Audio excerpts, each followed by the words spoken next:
సరే చూడండి, మనకి స్టాటిక్ పాయింట్ ఆఫ్ వ్యూలోని ఏ అంశాల పట్ల అవగాహన ఉండాలంటే ఇక్కడ నేను రాసినటువంటి అన్ని అంశాల పట్ల మనకి పూర్తి స్థాయిలో అవగాహన ఉండాలి. సో మొదటగా తీసుకుంటే డ్యామ్లు మరియు రిజర్వాయర్లు, అంటే ఏ డ్యామ్ ఏ రాష్ట్రంలో ఉంది, ఆ డ్యామ్ యొక్క పర్పస్ ఏంటి, అదే విధంగా ఏ రిజర్వాయర్ ఎక్కడుంది, ఆ రిజర్వాయర్ ఉన్నటువంటి రాష్ట్రం ఏంటి, ఆ రిజర్వాయర్ ఉన్నటువంటి జిల్లా ఏంటి, ఆ రాష్ట్రానికి సంబంధించినటువంటి ప్రసిద్ధమైనటువంటి ప్రముఖ అంశాలు ఏమన్నా ఉన్నాయనే దాని మీద పూర్తిగా అవగాహన ఉండాలండి. మరి జీకేలో ఈ టాపిక్స్ అన్ని కూడా ఒక్కొక్క టాపిక్ ఒక్కొక్క పుస్తకంలో ఉండొచ్చు, అన్ని కలిపి ఒక దాంట్లో ఉండాలని లేదు. సో అందుకే క్యుములేటివ్ గా అన్ని అంశాలను తీసుకొచ్చి ఒక పీడిఎఫ్ రూపంలో మీ ముందుకు 6 నెలల వ్యాలిడిటీతో మనం అందించడం జరిగిందండి. ఓకేనా?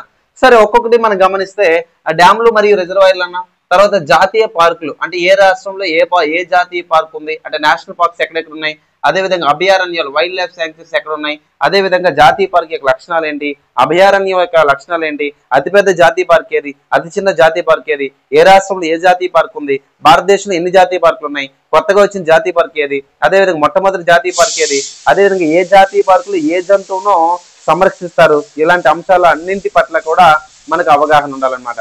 ఓకేనా? సో చాలా చాలా కేర్ఫుల్ గా మనం గుర్తించుకోవాల్సినటువంటి అంశాలు. మరి తర్వాత వచ్చేసరికి ఆ యుఎన్ఓ, యునైటెడ్ నేషన్స్ ఆర్గనైజేషన్స్ గురించి మనం చదువుకోవాలి. దీంట్లో ఉన్నటువంటి అంశాలు, దీంట్లో ఉన్నటువంటి అంగాలు అంటే డివిజన్స్ ఏమైనా ఉన్నాయా, యుఎన్ఓలో ఎన్ని ఆర్గాన్స్ ఉన్నాయి, ఓకేనా, ఇవన్నీ కూడా మనం చదువుకోవాలి. యూనిసెఫ్ గురించి చదువుకోవాలి, యునెస్కో గురించి చదువుకోవాలి, వరల్డ్ హెల్త్ ఆర్గనైజేషన్ ప్రపంచ ఆరోగ్య సంస్థ గురించి కూడా మనం పూర్తి స్థాయిలో అధ్యయనం చేయాలన్నమాట. ఓకేనా? ఇవి అంతర్జాతీయ సంస్థలు కాబట్టి ఖచ్చితంగా దీని మీద ప్రశ్న అయితే రాకుండా ఉండదు.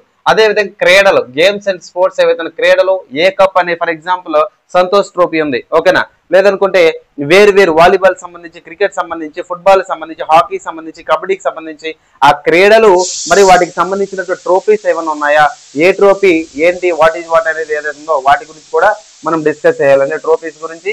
అదే విధంగా మన క్రీడలు ట్రోఫీలతో పాటు క్రీడలకు సంబంధించినటువంటి వ్యక్తులకు సంబంధించినటువంటి పుస్తకాలు, ఆ వ్యక్తులు ఇచ్చినటువంటి నినాదాలు ఏమైనా ఉన్నాయా, వీటిలన్నిటి పట్ల కూడా మనకు అవగాహన ఉండాలండి. చాలా చాలా ఇంపార్టెంట్ అండి, గుర్తుపెట్టుకోండి. మనకి యుఎన్ఓ గురించి, యూనిసెఫ్ గురించి, యునెస్కో, వరల్డ్ హెల్త్ ఆర్గనైజేషన్, తర్వాత క్రీడలు, కప్పులు, ట్రోఫీల గురించి మనం చదువుకోవాలి. తర్వాత నదులు, ఉపనదులు అండి. ఏ నది ఎక్కడుంది, ఆ నది ఏ రాష్ట్రాల గుండా, ఎన్ని రాష్ట్రాల గుండా వెళ్తుంది, ఎంత పొడవు ఉంది, ఆ నదీ తీరాన ఉన్నటువంటి నగరాలు ఏంటి, ఆ నదికి ఉన్నటువంటి ఉపనదులు, ట్రిబ్యూటరీస్. ఫర్ ఎగ్జాంపుల్ బ్రహ్మపుత్ర, ఓకేనా, బ్రహ్మపుత్ర ఉంది, బ్రహ్మపుత్రకు ఉన్నటువంటి ఉపనదులు ఏంటి, ఓకేనా. ఇలా విధంగా గంగా నదికి ఉన్నటువంటి ఉపనదులు, గంగా నది దేనికి ఉపనది, సింధు నదికి ఉన్నటువంటి ఉపనదులు ఏంటి, అదేవిధంగా రాష్ట్రాల్లో ఉన్నటువంటి నదుల మీద కూడా ఫోకస్ చేయాలి మనం. అర్థమైందా? అంటే ఏ రాష్ట్రంలో ఏ నది ఎన్ని రాష్ట్రాలు కూడా ప్రవహిస్తుంది, ఆయా రాష్ట్రాల్లో ఆ నదులకు ఉన్నటువంటి వేరు పేర్లు. ఫర్ ఎగ్జాంపుల్ బ్రహ్మపుత్ర నదికి పశ్చిమ బెంగాల్లో బ్రహ్మపుత్ర నది ఏమని పిలుస్తారు, మీరు కామెంట్ బాక్స్ లో కామెంట్ చేయండి. ఓకేనా? అదే విధంగా కొండలు మరియు పర్వతాలు ఏవైతే ఉన్నాయో, ఓకేనా, ఏ పర్వతాలు ఎక్కడ ఉన్నాయి, ఎత్తైన పర్వతాలు ఏవి, ఎత్తైన కొండలు ఏవి. ఫర్ ఎగ్జాంపుల్ ఆంధ్రప్రదేశ్ లో ఎత్తైన కొండ ఏది, కేరళలో ఎత్తైన కొండ ఏది, అదేవిధంగా పర్వతాలు ఏంటి, వాట్ ఈజ్ వాట్ అని చెప్పేసి, ఏ పర్వతం ఎక్కడ ఉంది, వాట్ ఈజ్ వాట్ అని చెప్పేసి ఈ అంశాలన్నింటి పట్ల మనకు అవగాహన ఉండాలి. ఓకేనా? So sorry for the disturbance. So ఇంట్లో ఉండి వీడియో చేయడం వల్ల ఇలాంటి డిస్టర్బెన్సెస్ అనేవి వస్తాయి. ఓకేనా?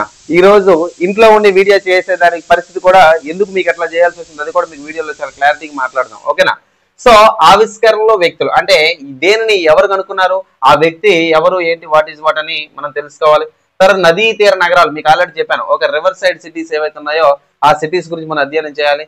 తర్వాత ఏ దేశంతో మిలిటరీ ఎక్సర్సైజ్, ఓకేనా, సో మిలిటరీ విన్యాసాలు ఏ దేశం జరిపింది అనేది కూడా మన దగ్గర ఉండాలి. ఇవన్నీ కూడా మన దగ్గర పీడిఎఫ్ లో ఉన్నాయండి. ఓకేనా? అదే విధంగా భారత్ లో ఉన్నటువంటి మిసైల్స్ ఏంటి, ఓకేనా, సో క్షిపణులు ఏంటి, వాట్ ఈజ్ వాట్, మన ఆపరేషన్ సింధూర్ లో కూడా కొత్తగా వాడిన క్షిపణులు ఏంటి, వాట్ ఈజ్ వాట్ అని మనం చదువుకోవాలి. అదేవిధంగా భారతదేశంలో ఎత్తైనటువంటి శిఖరాలు ఏంటి, ఇక్కడ కొండలు పర్వతాలు, ఇక్కడికి వచ్చేసి శిఖరాలు ఏంటి. అదేవిధంగా భారతదేశంలో ఉన్నటువంటి పీఠభూములు అంటే మన ప్లాట్యూస్ అంటారు. ఇక్కడ భారతదేశంలో ప్లాట్యూస్ ఏంటంటే ఫర్ ఎగ్జాంపుల్ చోటా నాగ్పూర్ ఉంది, అదే దక్కన్ పీఠభూమి ఉంది, మాల్వా పీఠభూమి ఉంది. ఏ పీఠభూమి ఏ రాష్ట్రంలో ఉంది, ఎన్ని రాష్ట్రాలు కవర్ చేస్తుంది, పీఠభూమి యొక్క లక్షణాలు ఏంటి, పీఠభూమిలో ఉన్నటువంటి ఆ పీఠభూమి పరిసర ప్రాంతాల్లో ఉన్న పర్వత శ్రేణులు ఏమైనా ఉన్నాయి, వాట్ ఈజ్ వాట్ అని చెప్పి మనం చదువుకోవాల్సినటువంటి అవసరం ఉంది. తర్వాత జాతీయ రహదారులు, నేషనల్ హైవేస్ ఏవైతే ఉన్నాయో ఈ నేషనల్ హైవేస్ గురించి మనం అర్థం చేసుకోవాలండి. ఏ జాతీయ రహదారి ఎక్కడి నుంచి ఎక్కడి వరకు ఉంది, వాట్ ఈజ్ వాట్ అని మనం చదువుకోవాలి. తర్వాత ఐపీఎల్, ఓకేనా, ఐపీఎల్ చరిత్ర మొట్టమొదటిసారిగా ఐపీఎల్ ఎప్పుడు ప్రారంభమైంది, ఈ మధ్య కాలంలో ఆర్సీబీకి సంబంధించిన ఐపీఎల్ సంబంధించి అంశంకి వచ్చేసరికి ఆర్సీబీ గురించి మనం తెలుసుకోవాలి. అదే విధంగా గతంలో వచ్చినటువంటి ఆర్సీబీ అంటున్నాను, ఐపీఎల్ లో వచ్చిన ట్రోఫీస్ ఏంటి, ఏ ట్రోఫీ ఎవరికి బహుమతి, అదే విధంగా అత్యుత్తమ మనకి క్రీడలను గేమ్ ని అత్యధికంగా మన ప్రదర్శించినటువంటి వ్యక్తులు ఎవరు, అదేవిధంగా వారికి వచ్చిన పారితోషికం ఏంటి, అదేవిధంగా అందులో ఉన్నటువంటి ప్రధాన కెప్టెన్లు ఎవరు, అదేవిధంగా వారికి వచ్చినటువంటి అమౌంట్ ఎంత, వాట్ ఈజ్ వాట్ అనే అంశాల పట్ల మన పూర్తిగా అవగాహన ఉండాలి. సో ఐపీఎల్, అదేవిధంగా వాలీబాల్, అదేవిధంగా ఫుట్బాల్ పట్ల కూడా అవగాహన ఉండాలి. తర్వాత రాష్ట్రాల వారీగా ఉన్నటువంటి సీఎంలు ఎవరు, వాట్ ఈజ్ వాట్, మొదటి సీఎం ఎవరు, ఆఖరి సీఎం ఎవరు, ఈ సర్వీస్ లో ఉంటుండే చనిపోయినట్టు సీఎం ఎవరు, వారు తీసుకొచ్చే పథకాలు ఏంటి, వాట్ ఈజ్ వాట్ అనేది మనం సీఎంల మీద మనం చదువుకోవాల్సిన అవసరం ఉంది. అదేవిధంగా పిఎం, ప్రైమ్ మినిస్టర్స్, మనకి మొదటి ప్రైమ్ మినిస్టర్ జవహర్లాల్ నెహ్రూ దగ్గర నుంచి ప్రెసిడెంట్ మోదీజీ దాకా ఈ పిఎంలు ఎవరు, ఎప్పుడు, ఎవరి హయాంలో పనిచేశారు, ఏ రాష్ట్రం నుంచి వచ్చారు, వారు రాసిన పుస్తకం ఏంటి, వారు ఇచ్చిన నినాదం ఏంటి, వాళ్ళు ఏ ప్రభుత్వానికి చెందినవారు, అంటే గవర్నమెంట్ ఏ పార్టీకి చెందినవారు, వారు ఇచ్చినటువంటి ప్రధాన పథకాలు ఏంటి, వారి హయాంలో జరిగినటువంటి మేజర్ ఇన్సిడెంట్స్ ఏంటి, వారి హయాంలో జరిగినటువంటి ఈ మిలిటరీ ఆపరేషన్స్ ఏంటి, యుద్ధాలు ఏంటి, ఇలాంటి అంశాలన్నింటినీ కూడా మనం ఇక్కడ పిఎంలతో లింక్ చేసుకొని చదివే పాలిటీ పాయింట్ ఆఫ్ వ్యూలో అవసరం లేదు, జీకే పాయింట్ ఆఫ్ వ్యూలోనే ఇవన్నీ కూడా పీడిఎఫ్ లో మనం పొందుపరచడం జరిగిందండి. తర్వాత పుస్తకాలు, రచయితలు. ఓకే, పుస్తకాలు, రచయితలు అంటే ఏంటంటే ఏ పుస్తకం ఎవరు రచించారో ఆ వ్యక్తి ఎవరో, ఏ రాష్ట్రానికి చెందినటువంటి వ్యక్తి అనేది కూడా మనం చదువుకోవాలి.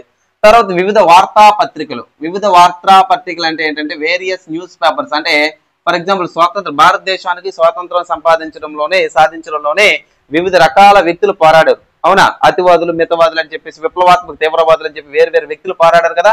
ఈ వ్యక్తులకు సంబంధించినటువంటి వార్తాపత్రికలు, గాంధీజీ సంబంధించిన వార్తాపత్రికలు ఏంటి, దాదాబాయి నౌరోజీకి సంబంధించిన వార్తాపత్రిక ఏంటి, బాల గంగాధర్ తిలక్ సంబంధించిన వార్తాపత్రిక ఏంటి, లేదా వార్తాపత్రిక ఎవరు ప్రచురించారు, ఆ వార్తాపత్రిక న్యూస్ పేపర్ ఎడిటర్ గా ఎవరు పనిచేశారు, ఇలాంటి అంశాల పట్ల మనకు అవగాహన ఉంది. ఇవన్నీ హిస్టరీ కానీ జీకే పాయింట్ ఆఫ్ వ్యూ అన్ని మనం కవర్ చేయడం జరిగిందండి. ఓకేనా. తర్వాత మనకి క్రీడ స్పోర్ట్స్ కి వచ్చేసరికి స్టేడియంలు, ఏ స్టేడియం ఎక్కడ ఉంది, పెద్ద స్టేడియం ఏది, చిన్న స్టేడియం ఏది, అతి పెద్ద స్టేడియం ఏది, అతి చిన్న స్టేడియం, మొట్టమొదటి స్టేడియం ఏది, లాస్ట్ స్టేడియం ఏది, ఈ మధ్య కట్టిన స్టేడియం ఏది, ఏ స్టేడియం ఎవరు ఓపెన్ చేశారు, ఏ రాష్ట్రంలో ఏ స్టేడియం ఉంది తెలుసుకోవాలి. మరి విధంగా సచిన్ టెండూల్కర్ అంటే క్రికెట్ అని చెప్పేసి, జాకిర్ హుసేన్, అదేవిధంగా వేరు వేరు పర్సన్స్ ఎవరైతే పర్సన్స్ ఏ రంగానికి చెందినవారు అనేది మనం అధ్యయనం చేయాలండి. తర్వాత ఆర్బీఐకి సంబంధించినటువంటి గవర్నర్లు ఎవరు, ఆర్బీఐ గవర్నర్ మొదట ఎవరు, లాస్ట్ ఎవరు, అదేవిధంగా ఆర్థిక శాఖ మంత్రులు ఎవరు, ఈ బ్యాంకులకు సంబంధించినటువంటి మార్పులు చేర్పులు ఏవైతే, మొదటి బ్యాంక్ ఏది, లాస్ట్ బ్యాంక్ ఏది, చిన్న బ్యాంక్ ఏది, అతిపెద్ద బ్యాంక్ ఏది, ప్రభుత్వ బ్యాంకులన్నీ, ప్రైవేట్ బ్యాంకులన్నీ, ఈ మధ్యన కలిసిన విలీనం చెందిన బ్యాంకులన్నీ, ఇలాంటివన్నీ కూడా మనం చదువుకోవాలి. అదేవిధంగా రాష్ట్రాల వారీ సమాచారం చాలా చాలా చాలా చాలా ఇంపార్టెంట్ అండి. మన దగ్గర చాలా క్లారిటీగా డేటా ఉంది. అంటే రాష్ట్రాల వారి సమాచారం అంటే ఏంటంటే ఏ రాష్ట్రం ఎప్పుడు ఏర్పడింది, రాష్ట్రం జిల్లాల సంఖ్య, రాజ్యసభ సీట్లని, లోక్సభ సీట్లని, సీఎం ఎవరు, ఆ రాష్ట్రం నుంచి వచ్చిన మొదటి సీఎం ఎవరు, ఆ రాష్ట్రం నుంచి వెళ్ళినటువంటి పిఎం ఎవరు, రాష్ట్ర పక్షి, రాష్ట్ర జంతువు, రాష్ట్ర వృక్షము, రాష్ట్రానికి సంబంధించిన చిహ్నము, ఆ రాష్ట్రంలో ఉన్నటువంటి ప్రత్యేకమైనటువంటి నృత్యాలు, డాన్సెస్ ఏంటి, మ్యూజిక్ ఏంటి, పెయింటింగ్స్ ఏంటి, ఆ రాష్ట్రంలో ఉన్నటువంటి యునెస్కో సైట్స్ ఏంటి, ఆ రాష్ట్రంలో ఉన్న చిత్రజ్ఞానాలు ఏంటి, ఆ రాష్ట్రంలో నేషనల్ పార్క్స్ ఏంటి, ఆ రాష్ట్రంలో ఉన్నటువంటి వైల్డ్ లైఫ్ శాంక్చురీ అభయారణ్యాలు ఏంటి, ఆ రాష్ట్రంలో ఉన్నటువంటి ఎలిఫెంట్ రిజర్వ్, ఏనుగు సంరక్షణ కేంద్రాలు ఏంటి, పులుల సంరక్షణ కేంద్రాలు ఏంటి, ఆ రాష్ట్రంలో ఉన్నటువంటి ప్రధాన పరిశ్రమలు ఏంటి, ఆ రాష్ట్రంలో ఉన్న ప్రధాన నదులు ఏంటి, ఆ రాష్ట్రంలో ఉన్నటువంటి ప్రధాన పర్వతాలు ఏంటి, ఆ రాష్ట్రంలో ఉన్నటువంటి ప్రధానమైనటువంటి వ్యక్తులు ఏంటి, ఇలా అంశాలన్నీ కూడా పొందుపరిచి రాయడం జరిగిందండి. ఆ అంశాల పట్ల అవగాహన ఉండాలి. మరియు సాంస్కృతిక నృత్యాలు, భరతనాట్యం, కూచిపూడి ఏవైతే ఉన్నాయో, ఈ ఒడిస్సీ ఏవైతే కథక్ ఇవన్నీ ఉన్నాయి కదా నృత్యాలు, ఏ రాష్ట్రం నుంచి వచ్చాయి, అందులో ఫేమస్ పర్సన్స్ ఎవరు, అదే యాక్చువల్ భరతనాట్యం గురించి అంతా చరిత్ర అంతా చదువుతారు, చరిత్ర కాదు, ఆ భరతనాట్యానికి సంబంధించిన ప్రధానమైనటువంటి వ్యక్తులు ఎవరో ఆ దాని మీద మనం ఫోకస్ చేయాలి. ఓకేనా. తర్వాత పక్షి సంరక్షణ కేంద్రాలు, బర్డ్ శాంక్చురీస్ ఏవి ఎక్కడో తెలుసుకోవాలి. జాతీయ అంతర్జాతీయ సరిహద్దులు, ఇది ఇంపార్టెంట్. భారతదేశం చుట్టూ ఎన్ని అంతర్జాతీయ సరిహద్దు కలిగిన దేశాలు ఉన్నాయి, పెద్దదేది, చిన్నదేది, అత్యంత విస్తీర్ణం కలిగిందేది, విస్తీర్ణం తక్కువదేది, ఎక్కువ జిల్లాలు కలిగినటువంటి రాష్ట్రం ఏది, ఎక్కువ రాష్ట్రాలు కలిగినటువంటి దేశం ఏది, అదే విధంగా ఏ దేశాన్ని ఏమని పిలుస్తారు, ఎన్ని దేశాలకు సరిహద్దు కలిగి ఉంది, ఆ సరిహద్దు కలిగినటువంటి దేశాల మధ్య ఉన్నటువంటి బోర్డర్ ఏమని పిలుస్తారు, ఇలా రకరకాల అంశాలు అనేవి మనం చదువుకోవాలండి. తర్వాత సమాధులు, ప్రముఖ వ్యక్తుల యొక్క సమాధులు ఏంటి, సమాధులు అంటే సమాధులు ఏమని పిలుస్తారు, గాడ్స్ ఏమని పిలుస్తారు. అదేవిధంగా విమానాశ్రయాలు, ఏ రాష్ట్రంలో ఏ విమానాశ్రయం ఉంది, అది అంతర్జాతీయదా, జాతీయ విమానాశ్రయమా, అది ఎప్పుడు ప్రారంభించారో, అతి పెద్దదా, అతి చిన్నదా, అదేవిధంగా దాన్ని ఓపెన్ చేసినటువంటి వ్యక్తులు ఎవరు, ఇది మనం చదువుకోవాల్సినటువంటి అవసరం ఉంది. తర్వాత జాతీయ చిహ్నాలు, అంటే దేశాలకు సంబంధించిన జాతీయ చిహ్నాలు, కరెన్సీ గురించి చదువుకుంటే కామన్ ఇది.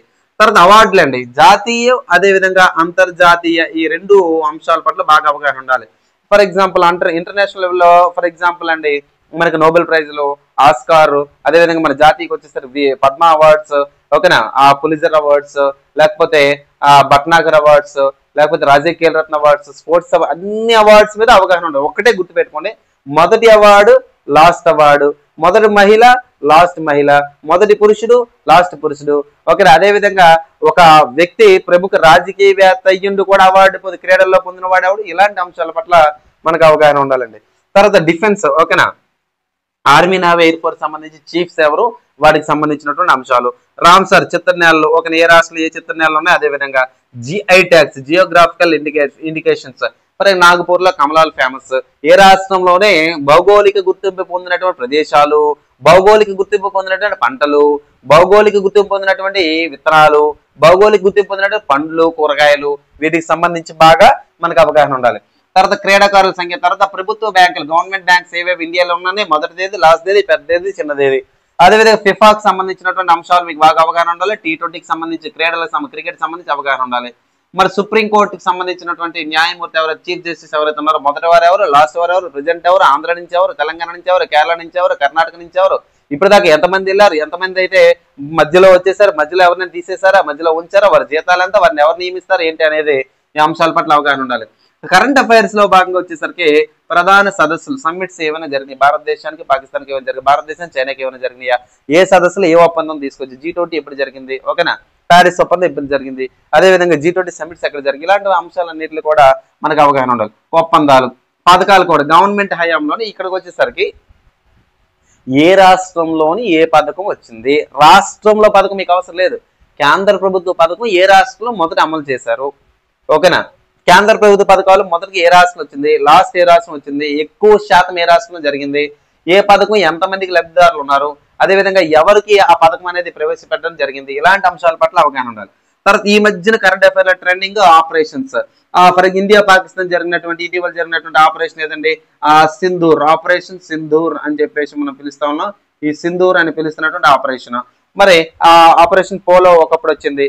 ఈ ఆపరేషన్స్ ఏంటి, వాటి చదువుకోవాలి. తర్వాత ఎబ్రివేషన్స్ మీద అవగాహన ఉండాలి. మరి ప్రముఖ వ్యక్తులు, నినాదాలు, ఓకేనా, ప్రముఖ వ్యక్తులు ఎవరైతే ఉన్నారో వ్యక్తులకు సంబంధించిన నినాదాలు, ఆ వ్యక్తులకు సంబంధించిన పుస్తకాలు, ఆ వ్యక్తులకు సంబంధించిన సంస్థలు, ఆ ఎన్ని సంవత్సరాలు ఏ సంవత్సరంలోనే ప్రచురింపబడ్డాయనే అంశం పట్ల మనకు అవగాహన ఉండాలి. చాలా చాలా ఇంపార్టెంట్ ఇవన్నీ కూడా, ఓకేనా. మరి ఈ అంశాలన్నింటికి సంబంధించి, ఓకేనా, ఈ అంశాలన్నింటికి సంబంధించి PDF కావాలంటే కనుక మన యాప్ లో, ఓకేనా, biology it's simple love app లో ఏంటంటే డౌన్లోడ్ చూడండి, మన యాప్ లో GK PDF ఉంది, ఓకే. యాప్ ఓపెన్ చేయగానే మీకు ఇంటర్ఫేస్ లో ఏం కనిపిస్తుంది అంటే GS general studies plus test series అని ఒక ఫోల్డర్ కనిపిస్తుంది. అది క్లిక్ చేస్తే అందులో రైల్వే జీకే అని ఉంటుంది, అది ఏ ఎగ్జామ్ కానీ అదే జీకే, ఓకేనా. అంటే రైల్వే ప్రెజెంట్ ట్రెండింగ్ ఉంది, రైల్వే పెట్టినాము, ఓకేనా. సో యాప్ లోకి వెళ్తే కనుక general studies plus test series ఉంటే అందులోనే మీకు ఏంటంటే ఈ PDF కనిపిస్తుంది. 6 నెలల వ్యాలిడిటీతో మీకు ఇవ్వడం జరుగుతుంది. ఖచ్చితంగా 100కి 100% ఈ రోజు దాకా జరిగినటువంటి అంశాలు అప్డేటెడ్ గా ఉన్నాయి, గుర్తుపెట్టుకోండి. ఖచ్చితంగా 100 out of 100%, ఓకేనా. మీకు ఏ టాపిక్ లేకపోయినా నిర్మోహమాటంగా మీకు డిస్ప్లే చేసే నెంబర్ ఏదైతే ఉందో నెంబర్కి మీరు కాల్ చేసి అడగొచ్చు, రైట్.